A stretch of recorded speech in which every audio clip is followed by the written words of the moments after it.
welcome to Mind Your Business, a channel where we are in at everybody's business. If you don't mind getting in people's business, you're on the right channel. Talking about current topics and gossip.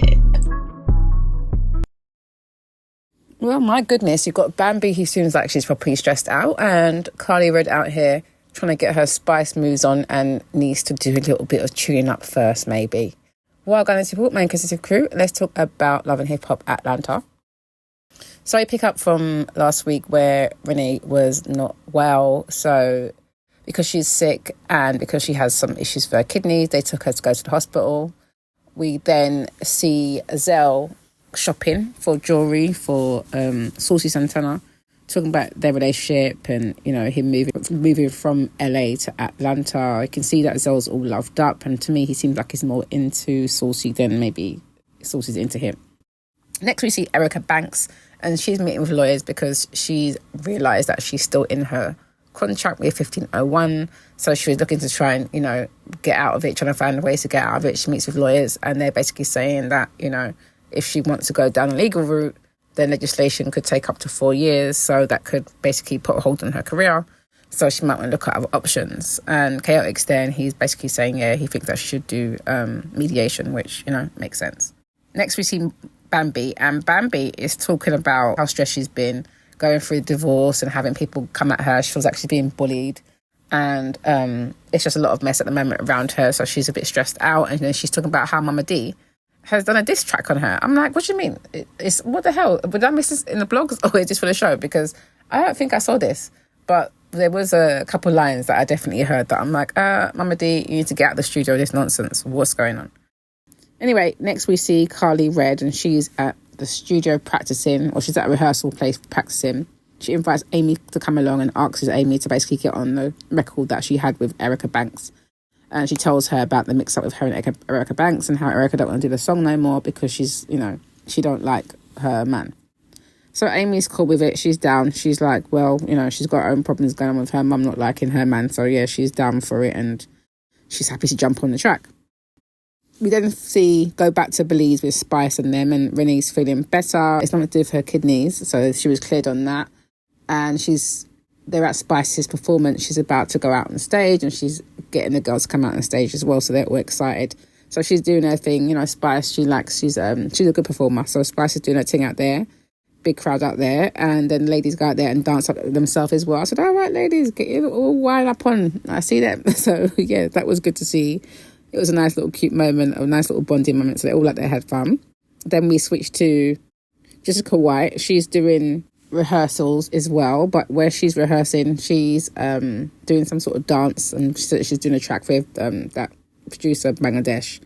You've got Zell who comes in. She wants Zell to come down, and it turns out she wants Saucy Santana to be on the track. Her and Zell are good friends. Obviously, Zell is going out with Saucy.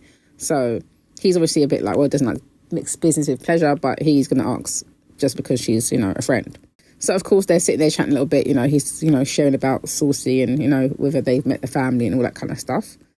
Then we've got Spice.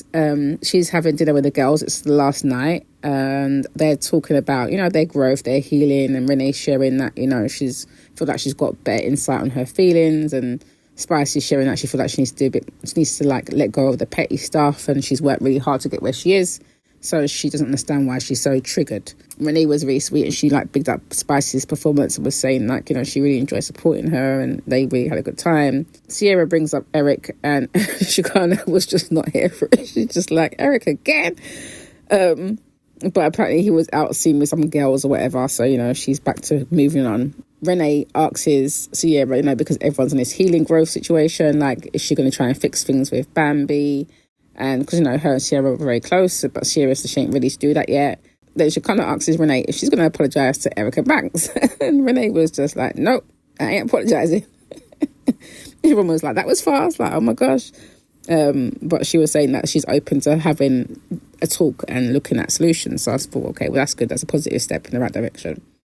Sierra asks Spice about, you know, what about her and Karlie Redd, because they were very close, and Spice is, you know, on this. So yeah, well, we weren't besties, but we were close, and you know, she's still like, you can tell she still don't really want to go there yet. Then Sierra brings up Erica Mena and talks about how she's been coping on healing from that, and then, you know, that leads to Spice sharing some of the experiences that she's had growing up with colorism. And, you know, she gets a bit emotional about it. And, you know, just the racism that she's had to face due to being darker skinned black woman. And talking about, you know, she knows that because she gets it worse because she is darker.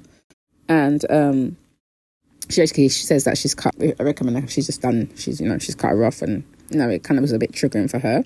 Renee shares that her older sister is the same complexion as Spice. And Spice gets a bit emotional as well when they're trying to talk about, you know, how do we deal with the whole colorism situation? Because it is a massive situation. It's just very draining. Do you know what I mean? It is so draining. It's just like, come on, black people, we are all black, but we know where it comes from. And it's just about us trying to let go of it, but it's not so simple as we know. It is ingrained. But anyway, I digress. So Spice kind of walks off from the table. She gets a bit emotional by it. Rennie goes, you know, to go and talk to her. And Rennie is really, really sweet and supportive. And, you know, Spice was saying that, you know, she finds it difficult and, you know, she can't change who she is, but it's just like a forever struggle, isn't it? And dealing with racism and then colorism as well. And she said that she kind of feels a burden for her daughter. And I love that Renee said that, you know, let's teach them confidence and not trauma. And I thought that was really nice, you know, and she's very supportive. I like Renee. And they came back to the table and she shared with the girls that her sister wrote in her diary that she wanted to look like her, and, you know, that they had a teacher when they were younger tell them that they're not sisters. It's just colorism it's just so draining. I hate it. She's a sweetheart though, and I thought it was a really lovely bonding trip for all four of the girls. Like, it was no drama, growth. It was just great to see. Yeah, I love to see that. That was really nice, and I feel like they were a good group of girls. Like, no one got into no mix up. It was nice. Very different for Love and Hip Hop. So yeah, it was good to see. Next we have Saucy Santana, and he goes studio with Zell to meet up with Jessica and the producer. Now she's obviously excited to meet him, and, you know, he's just come in like he is just the hottest shit off the block. I'm like, look at him, okay. And then she plays a track, and I just feel like he just came across so rude. It was just like, who do you think you are? Beyonce in the building. Like, what's happened here? Like, she was kind of enthusiastic. So was the guy, the producer. Like, he was saying that he wants him on it, and he was just like trying to pass it off to Zell. I was just like, this is a mess, honey. You are, the only reason that why I know you is from the blogs, to be honest. I don't listen to your music, but I'm like, surely you're not that big. And there's nothing wrong with being humble and being nice. And all this, oh, well, you're a new artist and all this kind of stuff. I was like, my gosh, also you are so shady. Because it was like, oh, well, you're not established enough for me. Once you're more established, then, you know, we can talk about it. That's the energy that he was giving. Anyway, next we had the 1501 party where Karlie Redd was performing this track that she just literally asked Amy to beat on. And so apparently they practiced it just the night before. So I'm like, what kind of performance is this going to be then? Because what the hell's going on? Bambi is supposed to be performing as well. She turns up, but she has a panic attack and it all goes a bit left for her. I feel like she's just been going through a lot. So yeah, she ended up going home. Karlie's quite supportive about her leaving. I know she wanted to support Karlie, but yeah, that was a bit much. So she had to go. And then we had the performance with Karlie Redd and Amy. And now... Karlie Redd, my love, yeah? And I was like, you cannot be going out there with no one day before performance. Like Yandy said, yeah, she used to be a manager. You got to do better than what you was doing there, because I'm like, yeah, you tried to get your Spice on. I could see, do you know what I mean? Like, getting thing up in the air and all this kind of stuff, and then trying to get down on the floor. I was like, no, honey, you're going to need to do a bit more practicing. You need to lubricate up a little bit more, because what the hell? Got to sort it out. Like, I'm down for the enthusiasm. That is all good, but it has to get together. That wasn't it. But Amy jumped from the track. They done their little thing on the stage. You know, well done for her for being on the stage. But no, please come through a bit better, because I can see you've been inspired by Spice trying to, you know, jump up and ting. But I was like, no, needs a bit more work. Anyway, that was that basically. That was basically the end of it. Next week it looks like it's going to be pure drama as usual. But anyway, guys, what do you think of the show? Let me know your thoughts below. Yes, so thanks for watching that. Don't forget to subscribe, like, comment, share, and hit that notification bell so you know when I am uploading some more of people's business. So until then, my nosy people, stay blessed.